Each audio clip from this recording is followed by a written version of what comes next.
It's the end of August almost, well, middle of August. Temperatures are cooling down. It's only mid-90s today.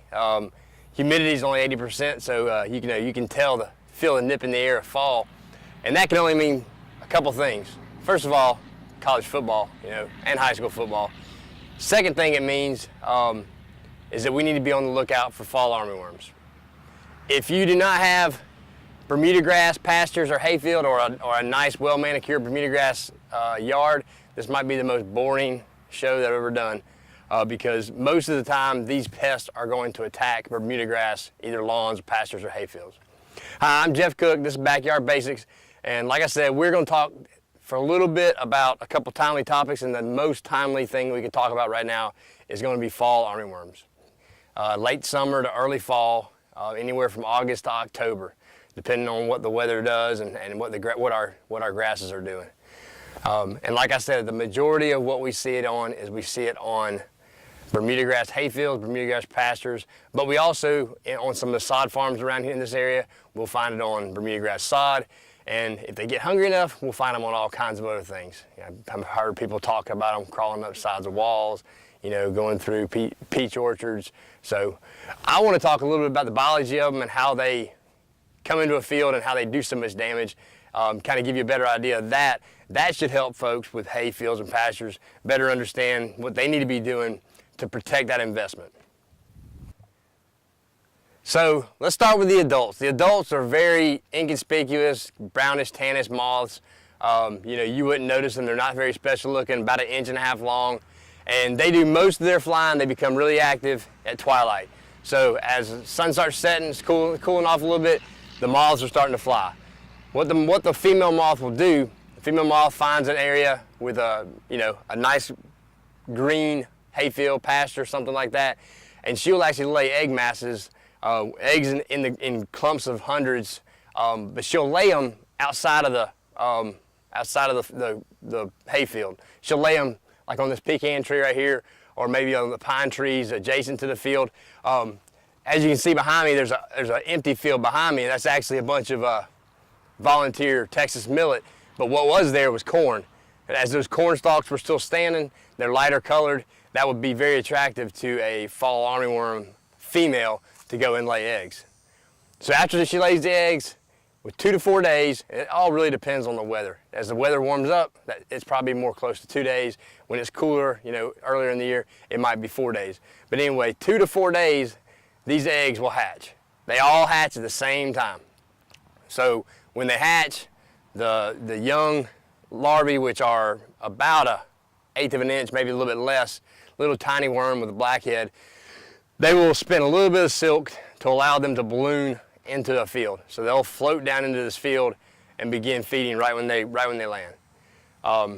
These little immature larvae, they go through 6 stages or 6 instars.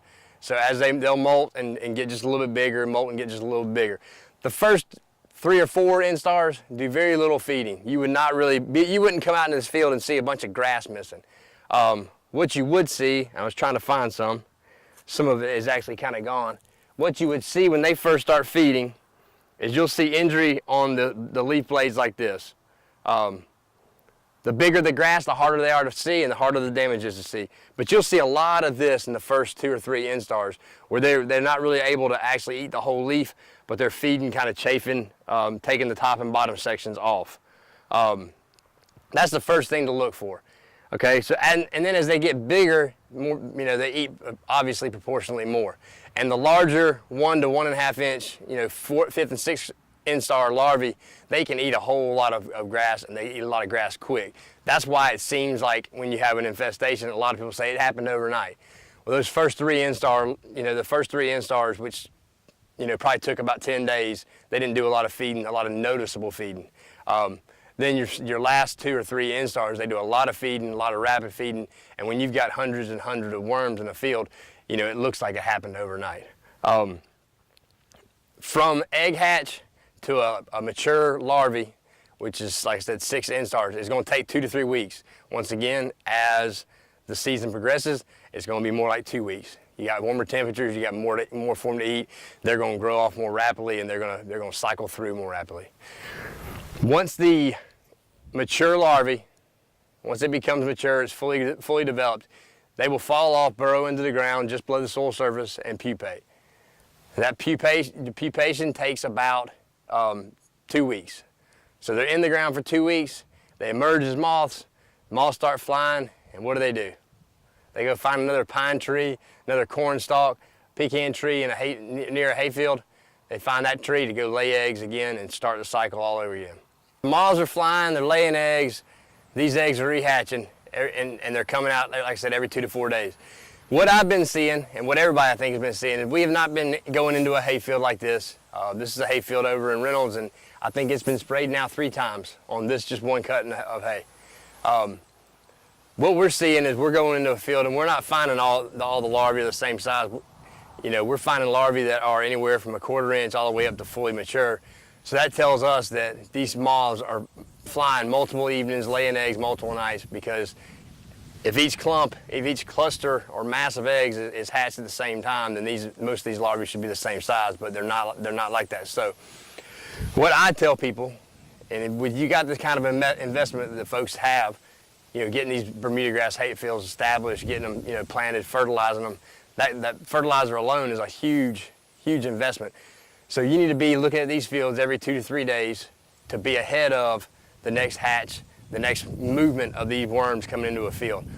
And I also tell folks that you can't do a very, very, very effective job of scouting your hayfields for armyworms from the truck. It's very hard to sit in your truck and ride around a hayfield and tell if you have a real bad problem. What I recommend doing is walking across a field and taking a look actually in the grass. I mean, you actually need to kneel down because these things are pretty small. So you get out in the field. I do a lot of kicking. I actually have a sweep net so you can sweep, but I just do a lot of kicking. And once you kick it, you can part that grass. And what you've parted is about 1 square foot. And what we tell people is if you have small larvae, over 3 small larvae in 1 square foot, then that's a treatable population. That's a population that can cause some severe damage. So, like I said, if you got the investment, you know, it doesn't take too much time to ride by your hayfield, turn the truck off, get out, and walk across it. Or, you know, take a relative, take a son or a daughter, a granddaughter, a grandson, take them to drop them off on one side and pull over to the other side and tell them to walk across it and look for armyworms. That's a good scouting tool.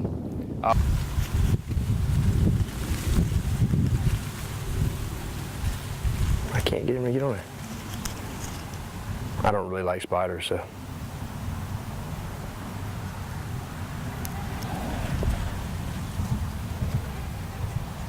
When you should treat, and then what should you do to treat? First off, like I said, if you have small armyworms, less than 1/4 inch, 1/4 to 1/2 inch, and more than 3 or more per square foot, that's a treatable population. Just because you go right here and you find 50 in 1 square foot doesn't mean you should treat. You should check other spots in the field.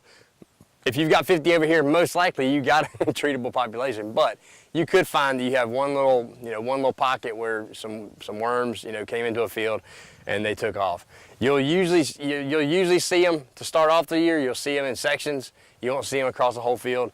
But as we get into August, September, October, you can see fields where the entire field has armyworms in it, wall to wall, everywhere. But like I said, just go by the three per square foot rule. And there's plenty of insecticides that we can spray that will control them.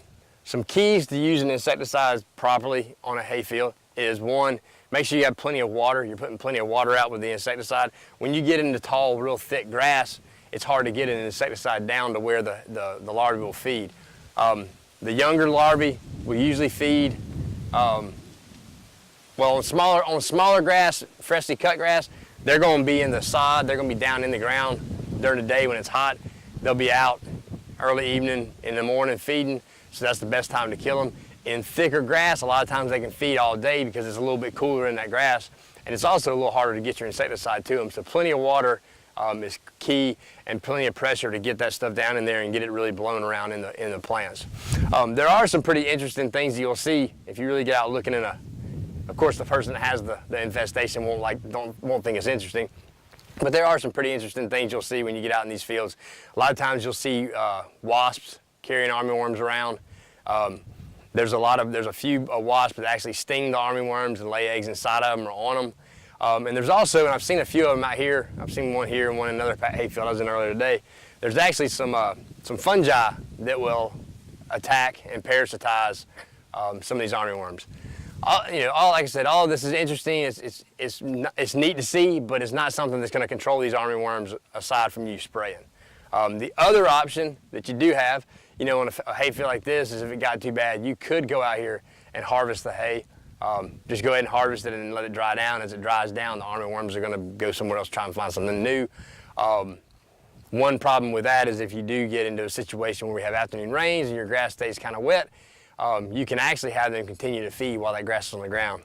So your grass isn't going to keep growing, and then they keep feeding on it when it's on the ground. I've only seen that happen one time, but I do remember it very vividly. So I'll definitely make sure I remind people of that when we're talking about harvesting to stay ahead of armyworms. All right, I know we were talking about hay fields and pastures, and I said if you didn't have a hay field or pasture, you might find this to be the most boring show ever that I've ever done. One thing I didn't consider when I said that was there's a lot of people in Georgia that love dove hunting. And most folks will tell you they like to hunt over sunflowers because for whatever reason, the bigger seed bringing bigger birds, more birds. But we still have a lot of people that use brown top millet. Texas millet is a good dove food. If you can get it to grow. Most people don't plant it, but it volunteers very nicely. This is an old cornfield. It was corn. A lot of Texas millet in it.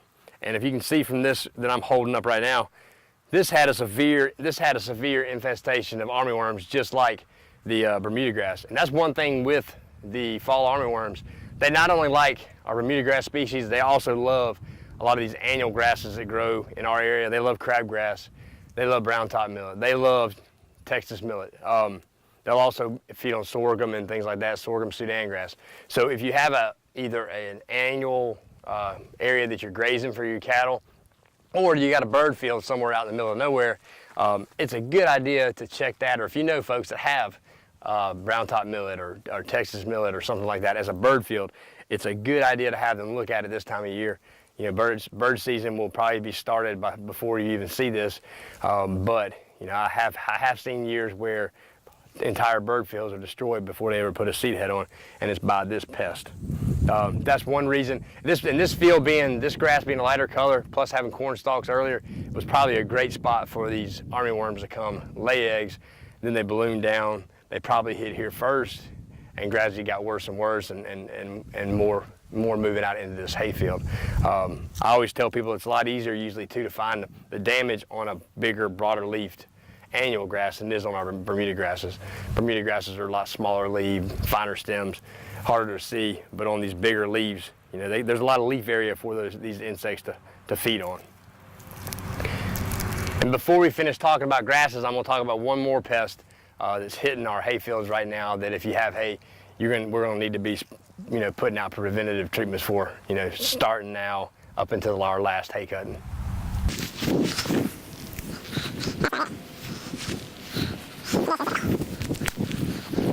Enjoyed this episode. Maybe you learned a little bit, even if you don't have Bermuda grass hay, if that's not your livelihood or you don't have cows to feed. And hopefully Tim learned something, my cameraman. He said he's got a speech class he's got to do, and he's got to do it on insect pests. So, what a better topic than fall armyworms. As I said, you cannot scout for this pest from the seat of your truck. You need to actually get out in the field. You get down on a knee and look at the grass, part it apart, look at it, get a net and look at it. Ride a gator across it and look at the tires. Do something like that. Or if you can't kneel down on a knee, get your grandson and granddaughter to go out there and look. They'll have a blast trying to find worms. As always, I'm always open for suggestions. We'll have my email address on the screen. Email me with suggestions, questions, whatever you got. I serve Taylor and Peach counties, and if I can help you out with any ag-related question, I will do it. I'm Jeff Cook. This is Backyard Basics, where we're filmed in your backyard.